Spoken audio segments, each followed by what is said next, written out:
Good morning students. आज हम एक और नया चैप्टर पढ़ेंगे षष्ठः पाठः, जिसका नाम है एते कार्यरतः सन्ति। ये पाठ में हम कारक विभक्ति प्रथमा द्वितीय विभक्ति के बारे में पढ़ेंगे।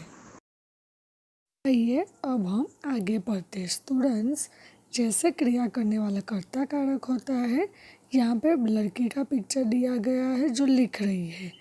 तो यहाँ पे लिखने की क्रिया जो कर रही है लड़की, तो ये लड़की मतलब संस्कृत में बालिका, बालिका लिखती बोलेंगे। तो बालिका यहाँ पे कर्ता कारक है और लिखती मतलब ये क्रिया कर रही है लिखने की, जो धातु है। तो संस्कृत में हम कारक को विभक्ति से पहचानते हैं। जैसे अभी हमने पढ़ा कि संस्कृत में कारक को विभक्ति के नाम से जाना जाता है।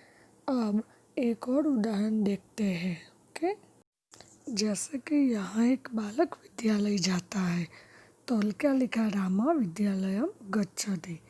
तो यहाँ पे राम कर्ता है, विद्यालयम कर्म है और गच्छति जाने की क्रिया है। तो कर्ता मतलब सब्जेक्ट, कर्म मतलब ऑब्जेक्ट, तो क्रिया मतलब वर्ब। तो क्रिया के परिणाम से सीधा जुड़ने वाला कर्म कारक होता है। तो कर्ता यहाँ पे मेन सब्जेक्ट है, तो राम जाने की क्रिया कर रहा है। सो स्टूडेंट, कर्ता के लिए हम प्रथमा विभक्ति और कर्म के लिए द्वितीया विभक्ति का प्रयोग होता है। स्टूडेंट्स, तो अभी हमें क्या याद रखना है, कर्ता के लिए प्रथमा विभक्ति और कर्म के लिए द्वितीया विभक्ति। ओके, मतलब प्रथमा में सिर्फ नाम संज्ञा ही आती है, इसीलिए तो ये प्रथमा विभक्ति कहलाती है।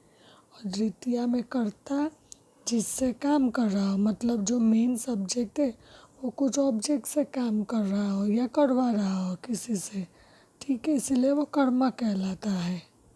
आप देख सकते हैं कि यहाँ पे एक बॉक्स दिया गया है जिसमें 8 कारक है और संस्कृत में 8 विभक्ति दी गई है, किंतु हम पाठ में प्रथमा और द्वितीया विभक्ति का ही प्रयोग करेंगे।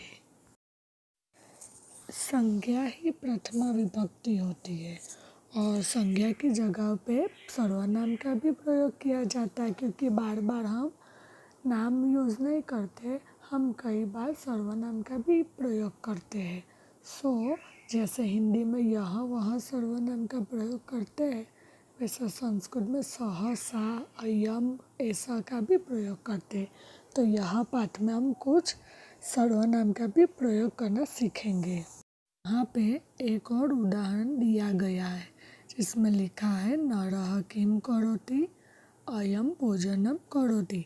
मतलब आदमी क्या कर रहा है, यहाँ भोजन कर रहा है। तो अभी हमने सीखा कि संज्ञा ही प्रथमा विभक्ति है, पर संज्ञा की जगह पे सर्वनाम का भी प्रयोग होता है। तो यहाँ पे नरः की जगह पे अयम एक सर्वनाम लिया गया है। अयम कर्ता भी कहलाता, मतलब प्रथमा विभक्ति, और भोजनम कर्म मतलब द्वितीय विभक्ति कहलाता, मतलब यहाँ भोजन कर रहा है, मतलब यहाँ किससे का क्या कर रहा है, भोजन। तो भोजन एक कर्म कारक है, द्वितीय विभक्ति। वन मोर एग्जाम्पल स्टूडेंट्स, यहाँ पे लिखा है सुधा किम लिखती सा पत्रम लिखती। मतलब सुधा क्या लिख रही है, सा पत्रम लिखती मतलब वह पत्र लिख रहे। तो यहाँ पे गर्ल का नाम दिया गया है और उसकी जगह पे सा सर्वनाम यूज हुआ है। तो जैसे कि हमने सीखा था कि संज्ञा ही करता है, वैसे सर्वनाम भी करता है प्रथमा विभक्ति।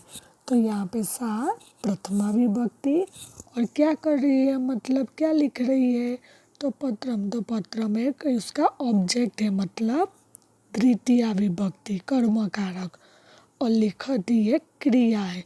तो सा कर्ता, पत्रम कर्म और लिखती क्रिया। अब हमें याद रखना है कि कर्ता मतलब प्रथमा विभक्ति और कर्म मतलब द्वितीया विभक्ति। मतलब जो काम कर रहा हो, जो नाम है मतलब संज्ञा है, वो प्रथमा विभक्ति, और जिससे काम कर रहा हो या जिसके द्वारा वो काम करवा रहा हो वो उसका कर्म कहलाता है, ऑब्जेक्ट। तो उसमें तृतीया विभक्ति यूज़ होती है। तो यह पाठ में हम प्रथमा और द्वितीया विभक्ति का प्रयोग करना सीखेंगे।